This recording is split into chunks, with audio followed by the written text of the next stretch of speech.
What the f are you doing? I asked you to put the rope on the dock. Is not how we brief our crew.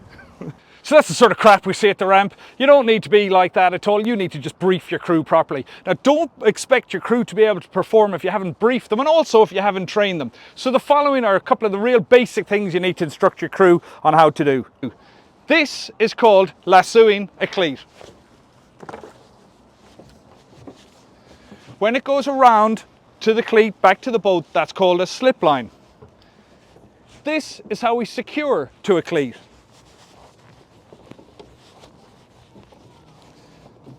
You keep your fingers away from the cleat, and when completed, let me know that the rope is on the cleat and say secure. So only once you've actually trained and taught your crew on what they need to do for coming alongside can we give a brief. And this is what a brief should look like. So rather than having boat ramp shenanigans, what your crew briefing as an absolute minimum should look like this. So Natasha, we're going to come alongside the dock over here. Do you see the traffic cones? Well, there's a cleat just to the left of those. What I'd like you to do is lasso that cleat and then rig a slip around the cleat back to our starboard shoulder, secure it, and just let me know when it's attached on the shoulder. Do you have any questions? Awesome. Here we go, and let's see how this works out. Now, Natasha's brief, she knows what's expected of her.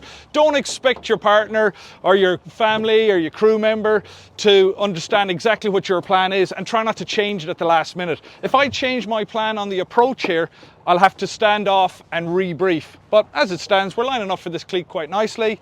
Natasha's ready, knows the plan as I say. In we come. Neutral, spin to port, starboard, even.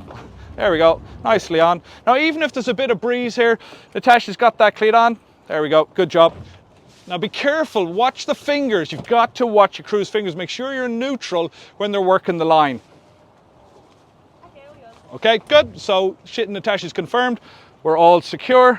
Now I'm going to reverse back on that line, helm to starboard on reverse, and that will just pull us into the dock. And that is how a crew brief, what a crew brief should look like. Sweet, good job, Natasha. Happy days.